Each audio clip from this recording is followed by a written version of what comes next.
इस सदियों में क्या आने वाला इतिहास भी लिखेगा। प्राइम मिनिस्टर बहुत हुए आके चले गए, मगर ऐसा प्राइम मिनिस्टर झूठा आज तक नहीं हुआ ना होगा। पूरी तरह से सरकारी आंकड़ों पर छुपाया नहीं है, कालिक पोता है इस प्रधानमंत्री ने। और सिर्फ ये छुपाया नहीं, ये पूरे विश्व में ये प्रधानमंत्री की हरकत, ये झूठ बोलने की इनकी शैली ने हम भारतवासियों का सर को नीचा कर दिया।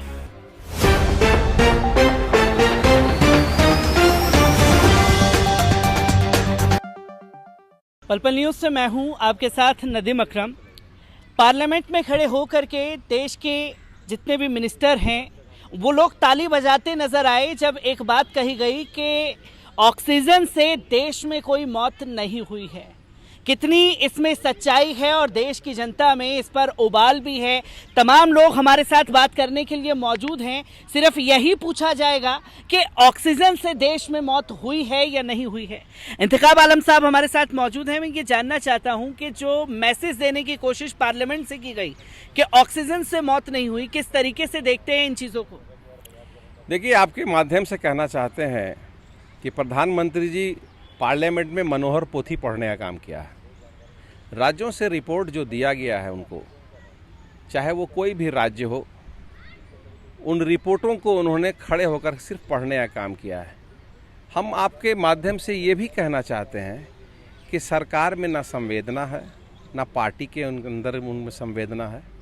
उन्हें हमदर्दी और अपनापन जो होता है एक मानव के नाते, और उसके तहत अपनी बात जो बल जोरी कहने का या जिस तरह से अपने आप को अपने पीठ थपथपा के कहते हैं कि एक भी मौत बिना ऑक्सीजन की कमी के कारण नहीं हुई है। हम आपको बताना चाहते हैं कि बत्रा अस्पताल के डॉक्टर रो रो करके बोल रहे थे कि ऑक्सीजन 3 घंटा का है।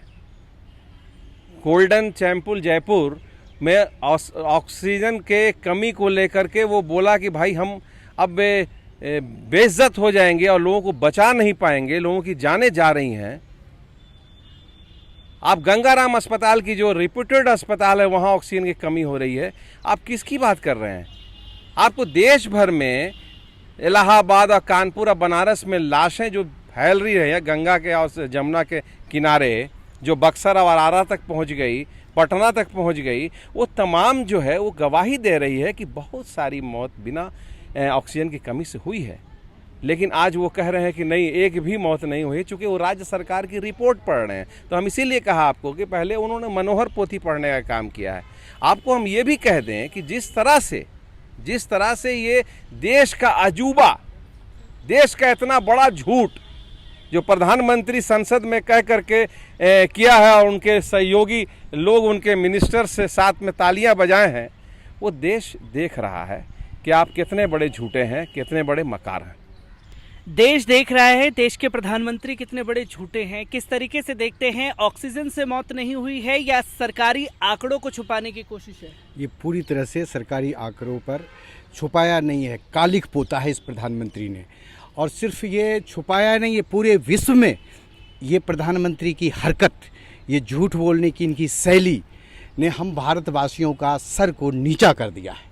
बहुत हम शर्मसार हैं अपने प्रधानमंत्री के इस तरह के झूठ पार्लियामेंट के मंदिर में बोलने की वजह से।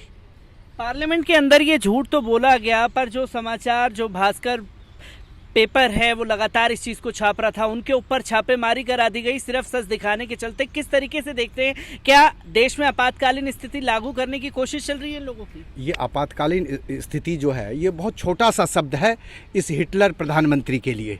ये आपातकालीन में भी आपातकालीन स्थिति लाना चाह रहा है। ये चाह रहा है इस भारत को फिर से गुलाम कर दें, और ये सारे के सारे कुछ पूंजीपतियों के लिए किया जा रहा है। ये पूरी तरह से उन दिवंगत आत्माओं के प्रति अपमान है जो कोविड का शिकार होकर हमारे बीच से चले गए। जो कोविड से शिकार होकर के चले गए, किस तरीके से देखते हैं? प्रधानमंत्री जी के बयान से क्या खुश हैं कि ऑक्सीजन से मौतें नहीं हुई हैं? माननीय प्रधानमंत्री का रुतबा एक बहुत बड़ा रुतबा होता है। पार्लियामेंट हमारी महापंचायत है और वो मंदिर है हमारा।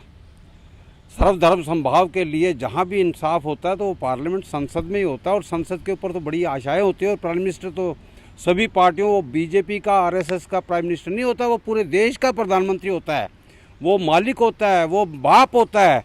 और उन्होंने ये बयान देकर हमारे देश की, भारत माता की, हमारे भारत के बच्चों की, बूढ़ों की, वृद्धों की वो आंखें सूखने से पहले ही और ये बयान दे के उनको गहरे जख्म दिए, जो पूरी सदियों में क्या आने वाला इतिहास भी लिखेगा। प्राइम मिनिस्टर बहुत हुए, आके चले गए, मगर ऐसा प्राइम मिनिस्टर झूठा आज तक नहीं हुआ, ना होगा। ये आने वाला समय 2024 बता देगा प्राइम मिनिस्टर कितना सच्चा है, कितना झूठा है। पीएम कितने सच्चे हैं, कितने झूठे हैं, किस तरीके से देखते हैं पीएम के बयान को? साफ तौर पर कहा गया कि ऑक्सीजन से मौतें नहीं हुई हैं, कोरोना से लोगों की मौतें गई हैं, पर कोरोना देश में लाने के जिम्मेदार भी देश के प्रधानमंत्री हैं। देखिए, मौजूदा सरकार में जो हमारे प्रधानमंत्री हैं उनके बारे में शब्द ही नहीं है।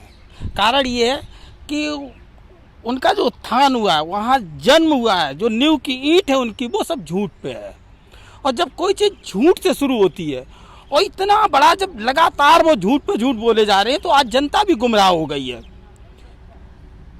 रही कोविड की बात, ऑल इंडिया छोड़ो, अंतर्राष्ट्रीय स्तर पर कोविड को लेके हर जगह काफ़ी चर्चा हो रही है और सब अपने अपने देश के बारे में बता रहे हैं कि हम कोविड के लिए, जनता के लिए क्या कर रहे हैं, छुपा नहीं रहे हैं। लेकिन हमारा दुर्भाग्य है कि हमारा प्रधानमंत्री एक, कहना चाहिए, सच्चाई के मंदिर में झूठ बोल रहा है।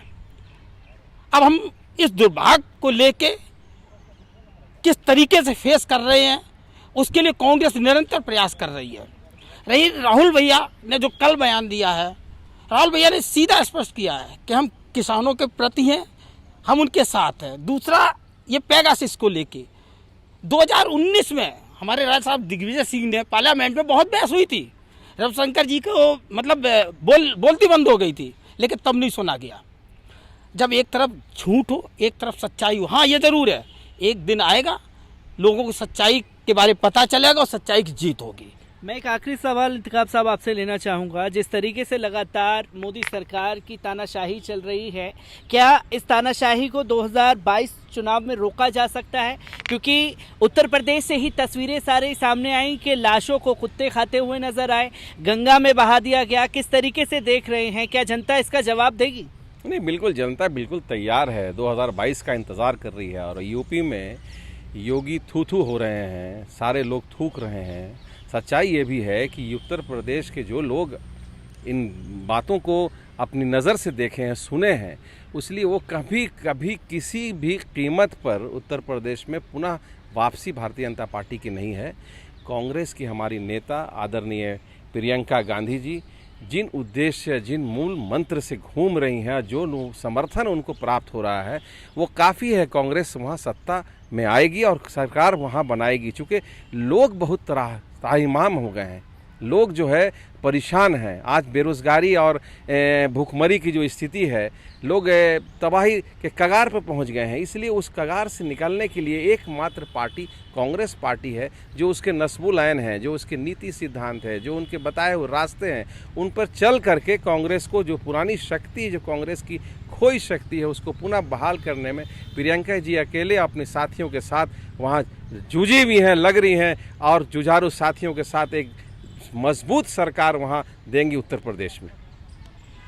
तो लोग हमारे साथ मौजूद थे, जहां पार्लियामेंट में खड़े होकर के ये तकरीर तो कर दी गई, ऑक्सीजन से मौत नहीं हुई, शायद देश के प्रधानमंत्री ने किसी अपनों को नहीं खोया होगा, और जिन्होंने खोया है उनके दिल में एक गुस्सा है देश के प्रधानमंत्री के लिए।